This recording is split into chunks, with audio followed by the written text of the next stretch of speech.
ഞാൻ മനസ്സിലാക്കുന്നത് സുരേഷ് ഗോപി അല്പസമയം സുരേഷ് ഗോപി ബിജെപിയുടെ സ്ഥാനാർത്ഥി ഇവിടെ എത്തിച്ചേർന്നു എന്നാണ് മനസ്സിലാക്കേണ്ടത്. സുരേഷ് ഗോപിയിലേക്ക് പോകണം. അദ്ദേഹം ഇവിടെ ഈ സേക്രഡ് ഹാർട്ട് ലാറ്റിൻ ചർച്ചിലേക്ക് ഇപ്പോൾ എത്തിക്കഴിഞ്ഞു. ഇവിടെ വിശ്വാസികളുടെ വലിയ ഒരു കൂട്ടായ്മ സംഗമമൊക്കെ ഉണ്ട്. അവിടേക്കാണ് അദ്ദേഹം തൻ്റെ തെരഞ്ഞെടുപ്പ് പ്രചരണവുമായി ബന്ധപ്പെട്ട് വോട്ട് അഭ്യർത്ഥനയുമായി ബന്ധപ്പെട്ട് എത്തിച്ചേരുന്നത്. ഈ ദൃശ്യങ്ങൾ, ഈ ഫോർച്യൂണർ ഈ വണ്ടി നമുക്ക് കാണാം, സ്റ്റോം വണ്ടി നമുക്ക് കാണാം. അദ്ദേഹം എത്തിക്കഴിഞ്ഞു. സുരേഷ് ഗോപി ഈ സേക്രഡ് ഹാർട്ട് ലാറ്റിൻ ചർച്ചിലേക്ക് എത്തിക്കഴിഞ്ഞു. അദ്ദേഹത്തോടൊപ്പം BJPയുടെ ജില്ലാ നേതാക്കൾ അടക്കം ഉണ്ട്. അദ്ദേഹം വാഹനത്തിൽ നിന്ന് താഴേക്ക് ഇറങ്ങുന്നു. തൃശ്ശൂരിലെ BJP സ്ഥാനാർത്ഥി ശ്രീ സുരേഷ് ഗോപി ഇവിടേക്ക് എത്തിക്കഴിഞ്ഞു. അദ്ദേഹം വിശ്വാസികളെ കാണുന്നു, വോട്ട് തേടുന്നു. നമുക്ക് ദൃശ്യങ്ങളിലേക്ക് കൃത്യമായി തന്നെ ദൃശ്യങ്ങളിലേക്ക് പോകാം.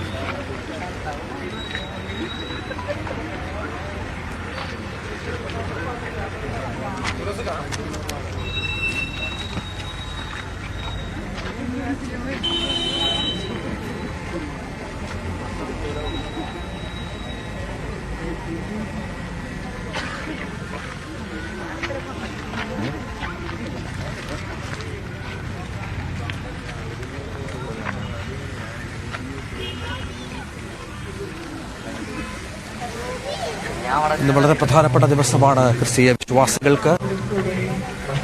ഓശാന ഞായർ ദിവസം വിശ്വാസികളുടെ വലിയ സംഗമം ഈ ലാറ്റിൻ ചർച്ചിലുണ്ട്. അവിടേക്കാണ് തൃശ്ശൂരിലെ NDAയുടെ സ്ഥാനാർത്ഥി സുരേഷ് ഗോപി ബെത്സേദയിലെത്തി. അപ്പോൾ യേശു തന്റെ 2 ശിഷ്യന്മാരെ ഇപ്രകാരം നിർദ്ദേശിച്ചു: എതിരെ കാണുന്ന ഗ്രാമത്തിലേക്ക് പോകുകയും അവിടെ ഒരു കഴുതയെയും അടുത്ത് അതിന്റെ കുട്ടിയെയും കെട്ടിയിരിക്കുന്നത് ഉടനെ നിങ്ങൾ കാണും. അവയെ അഴിച്ച് എന്റെ അടുക്കൽ കൊണ്ടുവരിക. ആരെങ്കിലും നിങ്ങളോട് എന്തെങ്കിലും ചോദിച്ചാൽ കർത്താവിന് അങ്ങനെയാണെങ്കിൽ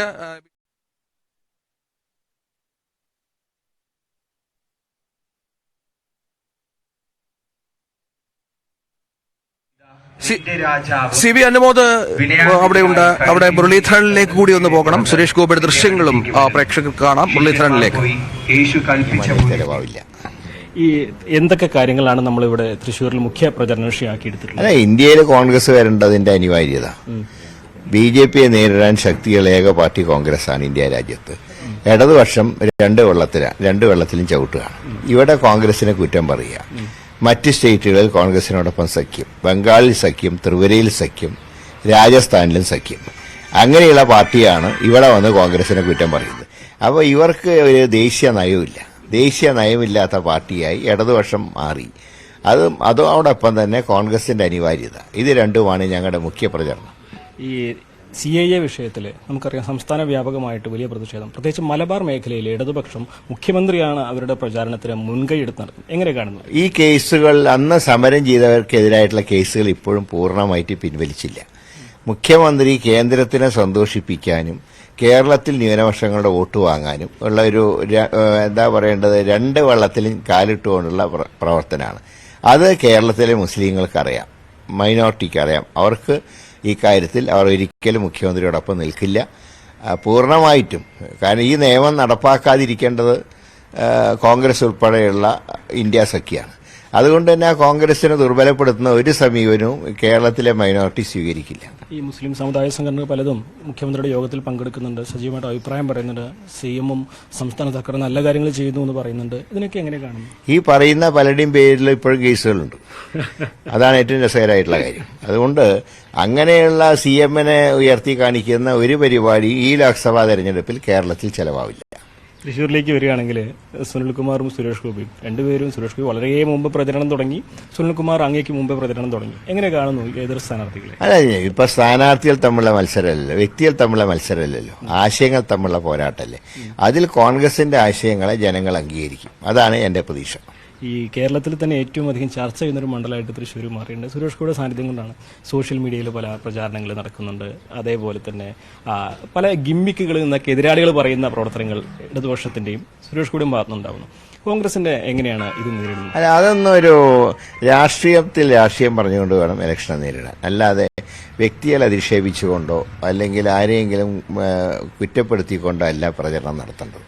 ആശയങ്ങൾ തമ്മിലുള്ള പോരാട്ടങ്ങളിൽ അതിൻ്റേതായിട്ടുള്ള മാന്യത പുലർത്തണം. പക്ഷേ ചില സന്ദർഭങ്ങളിൽ ഇടതുപക്ഷവും പിന്നെ BJPക്ക് അങ്ങനത്തെ ഒരു ഏർപ്പാടേ ഇല്ല, അവരൊട്ടും കാണിക്കില്ല.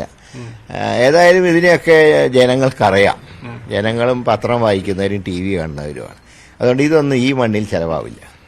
എങ്ങനെ ഈ ഇപ്പോൾ കുറേ ദിവസമായി പത്മജ BJPയിലേക്ക് പോയിട്ട് അവർ പല വേദികളിലും സജീവമായിട്ടെന്ന് പറയുന്നത് കരുണാകരൻ്റെ മക്കളെ കോൺഗ്രസ് ജയിപ്പിക്കില്ല, കരുണാകരൻ്റെ മക്കളെ തൃശ്ശൂരിൽ ജയിപ്പിക്കില്ല എന്നുള്ളതാണ്. സ്വന്തം കുടുംബത്തിൽ നിന്ന് ഇത്തരം കാര്യങ്ങൾ വീണ്ടും ആവർത്തിച്ച് മറുചേരിയിൽ നിന്നിട്ട് അതിന് വ്യക്തിപരമായിട്ട് വിഷമം തോന്നുന്നുണ്ട്? അതിനൊരു പ്രയാസമില്ല. അങ്ങനത്തെ ഞാൻ പറഞ്ഞില്ല, അത് മൊത്തത്തിൽ നടത്തുന്ന ഒരു പ്രചരണമാണ്. അത് ഇത്തവണ ഇവിടെ ആവർത്തിക്കില്ല. കാലം മാറി, അതിനനുസരിച്ച് സാഹചര്യങ്ങളും മാറിയിട്ടുണ്ട്. കോൺഗ്രസ് പോലെ ഒറ്റക്കെട്ടായിട്ട് UDF ഒറ്റക്കെട്ടാണ്. എങ്ങനെയുണ്ട് ഈ ഇതുവരെയുള്ള പ്രചരണ റെസ്പോൺസ്? ഇതുവരെയുള്ളത് പൂർണ്ണ സംതൃപ്തിയുണ്ട്. ഒരുപാട് സമയം കൂടുതൽ കിട്ടുന്നത് എങ്ങനെ കാണുന്നു പ്രചരണത്തിന്? രണ്ട് കാര്യമാണ്. ഒന്ന് കാലാവസ്ഥ, രണ്ട് സാമ്പത്തികം. ഇത് രണ്ടുമാണ് ഏറ്റവും കൂടുതൽ സമയം കിട്ടുമ്പോൾ വരുന്ന പ്രയാസങ്ങൾ. ഇത് രണ്ടും പ്രയാസമാണ് കോൺഗ്രസിനെ സംബന്ധിച്ച്. കാലാവസ്ഥയേക്കാൾ കൂടുതൽ സാമ്പത്തികമാണ് ഇത്തവണ പാർട്ടി അലട്ടുന്നത്. അത് ഈ പല അക്കൗണ്ടുകളും തീർച്ചയായിട്ടും സാമ്പത്തികമായിട്ട് ഞെരുക്കുകയാണ് പാർട്ടീനെ. അതുകൊണ്ട് തന്നെയാണ് ഞങ്ങളൊക്കെ സാമ്പത്തികമായിട്ട് വളരെയധികം പ്രയാസം അനുഭവിച്ചുകൊണ്ടിരിക്കുന്നത്. അതേതായാലും അതിനെ മറികടന്നല്ലേ പറ്റൂ. അതുകൊണ്ട് ആ രീതി നല്ല രീതിയിൽ പ്രചരണം നടക്കുന്നുണ്ട്. രാഹുൽ ഗാന്ധി 2-ാം തീയതി 3-ാം തീയതി ആയിട്ടാണ് വയനാട്ടിലേക്ക് വരുന്നത് പറയുന്നത്. അദ്ദേഹം കേരളം മുഴുവൻ പ്രചരണത്തിനുണ്ടാവും? തീർച്ചയായിട്ടും അദ്ദേഹം കേരളം മുഴുവൻ പ്രചരണത്തിനുണ്ടാവും. അദ്ദേഹം തന്നെയല്ലേ ഇന്ത്യ സഖ്യത്തിന്റെ മുന്നണിയിലുള്ള പ്രധാനമന്ത്രി സ്ഥാനാർത്ഥി? പിന്നെ അതിൽ എന്താ സംശയം? എന്താ, അതെല്ലാവർക്കും അറിയാലോ. അക്കാര്യം യാതൊരു സംശയവും ആർക്കും ഇല്ല. ഇടതുപക്ഷത്തിന് മാത്രമേ സംശയമുള്ളൂ. അവർക്ക് കേരളത്തിലെ സംശയമുള്ളൂ, കേരളത്തിന് പുറത്ത് സംശയമില്ല. എന്നാണെങ്കിലും വളരെ വിജയപ്രതീക്ഷയുടെ അതിന് പുതുക്കാടല്ലേ? പക്ഷേ അദ്ദേഹം പ്രചരണത്തിന് ഇറങ്ങുകയാണ്. ഇന്ന് ദിവസം മുഴുവൻ നീണ്ടു നിൽക്കുന്ന പ്രചരണമാണുള്ളത്. സ്വാഭാവികമായിട്ടും രാവിലെ 8 മണിയോടെ പ്രചരണം തുടങ്ങുന്നു. ഉച്ചയോടെ പ്രചരണത്തിൽ ഒരു ബ്രേക്ക് ഇടുന്നു. പിന്നെ വെയിലിൽ ഒന്ന് മാറിയതിനു ശേഷം വൈകുന്നേരത്തോടെ വീണ്ടും പ്രചരണ രംഗത്ത് സജീവമാകുന്നു. അത്തരത്തിലാണ് അദ്ദേഹത്തിൻ്റെ പ്രചരണത്തിൻ്റെ രീതികൾ. അദ്ദേഹം വളരെ വിശദമായിട്ട് തന്നെ തൃശ്ശൂരിലെ പ്രതീക്ഷകളും കേരള രാഷ്ട്രീയത്തിൽ അദ്ദേഹത്തിൻ്റെ അഭിപ്രായ നിരീക്ഷണങ്ങളും അതുപോലെ തന്നെ രാഷ്ട്രീയ സാഹചര്യങ്ങളൊക്കെ വിലയിരുത്തി കഴിഞ്ഞു. വളരെ പ്രതീക്ഷയോടെ തന്നെ അദ്ദേഹത്തിൻ്റെ പ്രചരണം മുന്നോട്ട് പോവുകയാണ്. സാമ്പത്തിക പ്രതിസന്ധിയിൽ ഇത്രയും കാലം നീണ്ടു നിൽക്കുന്ന ഒരു തെരഞ്ഞെടുപ്പായതുകൊണ്ട് ചില സാമ്പത്തിക ബുദ്ധിമുട്ടുകൾ ഉണ്ടാകും. പക്ഷേ അതിനെയൊക്കെ മറികടക്കും. മാത്രമല്ല തൃശ്ശൂരിൽ ഇത്തവണ വിജയിക്കുക തന്നെ ചെയ്യും.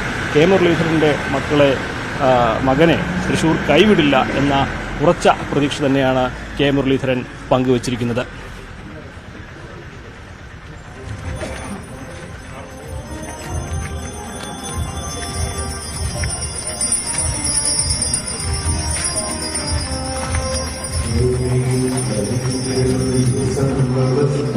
CV അനുമോദാണ് അവിടെ നിന്ന് മുരളീധരന്റെ അദ്ദേഹത്തിന്റെ പ്രതികരണങ്ങളുമായി ചേർന്നത്. ഇപ്പോൾ നമ്മൾ കാണുന്ന ദൃശ്യങ്ങൾ ഇവിടെ സേക്രഡ് ഹാർട്ട് ലാറ്റിൻ ചർച്ചിൽ BJP സ്ഥാനാർത്ഥി സുരേഷ് ഗോപിയുണ്ട്. അദ്ദേഹം അവരോടൊപ്പം കുരുത്തോല പ്രദക്ഷിണത്തിൽ പങ്കെടുത്തുകൊണ്ടിരിക്കുകയാണ്. വിശ്വാസികൾക്കൊപ്പമാണ് സുരേഷ് ഗോപി ഉള്ളത്. ഇവിടെ അമ്പലത്തിൽ ഈ പള്ളിയിൽ വലിയ വിശ്വാസ സമൂഹത്തിന്റെ വലിയ കൂട്ടായ്മയുണ്ട്. അദ്ദേഹം അല്പസമയം 10 മിനിറ്റ് മുൻപാണ് ഈ ആരാധനാലയത്തിലെത്തിയത്. BJPയുടെ ജില്ലാ നേതാക്കളൊക്കെ അദ്ദേഹത്തിനൊപ്പമുണ്ട്. അദ്ദേഹം ഇപ്പോൾ കുരുത്തോല വാങ്ങി കുരുത്തോല പ്രദക്ഷിണം നടത്തുകയാണ്. ഈ പള്ളിയെ ചുറ്റിയുള്ള ഒരു പ്രദക്ഷിണമാണ് ഇപ്പോൾ ഇതുമായി ബന്ധപ്പെട്ട് നടക്കുന്നത് എന്നാണ് മനസ്സിലാകുന്നത്. ക്രിസ്തുമത വിശ്വാസികളുടെ വലിയ കൂടിയാണ് ഇവിടെയുള്ളത്. ഇവിടെ 2 ലാറ്റിൻ പള്ളികളാണ് തൃശ്ശൂരിനെ സംബന്ധിച്ചിടത്തോളം ഉള്ളത്. നമുക്കറിയാം ഒരുപാട് പള്ളികളുള്ള ഒരു സ്ഥലം കൂടിയാണ് തൃശ്ശൂർ. ഇവിടെ ഈ പ്രധാനമായും 2 ലാറ്റിൻ പള്ളികളാണുള്ളത്. അതിൽ പ്രധാനപ്പെട്ട ഒരു പള്ളിയിലാണ് സുരേഷ് ഗോപി ഉള്ളത്. അദ്ദേഹം കുരുത്തോല പ്രദക്ഷിണത്തിൽ പങ്കെടുത്തുകൊണ്ടിരിക്കുന്നത്. നമുക്കറിയാം സുരേഷ് ഗോപിയും മറ്റ് പ്രധാനപ്പെട്ട സ്ഥാനാർത്ഥികളൊക്കെ ഇന്ന് പ്രധാനമായും ആരാധനാലയങ്ങളിൽ തന്നെ ആയിരിക്കും കൂടുതൽ സമയം ചെലവിടുക. ആരാധനാലയങ്ങൾ വിശ്വാസികൾക്ക് ഏറെ പ്രധാനപ്പെട്ട ദിവസങ്ങളാണ് കടന്നു പോകുന്നത്. ഈ പെസഹ വ്യാഴം, ദുഃഖവെള്ളി, ഒപ്പം റംസാന്, വിഷു, അങ്ങനെ വിവിധ മതവിശ്വാസികൾക്ക് ഏറെ പ്രാധാന്യമുള്ള ദിവസങ്ങൾക്കിടയിലാണ് ഈ തെരഞ്ഞെടുപ്പ് ചൂടുകൂടി കടന്നു വരുന്നത് എന്നൂടെ നമ്മൾ ചേർത്ത് വായിക്കണം. സ്വാഭാവികമായും സ്ഥാനാർത്ഥികൾ കൂടുതൽ സമയം ചിലവിടുന്നത് ഈ ആരാധനാലയങ്ങളിലാണ് എന്നതും പ്രധാനമാണ്. ഇപ്പോൾ സുരേഷ് ഗോപിയുടെ ദൃശ്യങ്ങളാണ് നമ്മൾ കാണുന്നത്. നമുക്കറിയാം, കഴിഞ്ഞ 4 വർഷമായി അദ്ദേഹം ഈ എല്ലാ മതവിശ്വാസികൾക്കൊപ്പവും തെരഞ്ഞെടുപ്പുമായി ബന്ധപ്പെട്ട് തന്നെ അദ്ദേഹം വിശ്വാസമാർജിക്കാനുള്ള ശ്രമങ്ങൾ നടത്തുന്നുണ്ട് എന്നതാണ് ഏറ്റവും പ്രധാനപ്പെട്ട കാര്യം.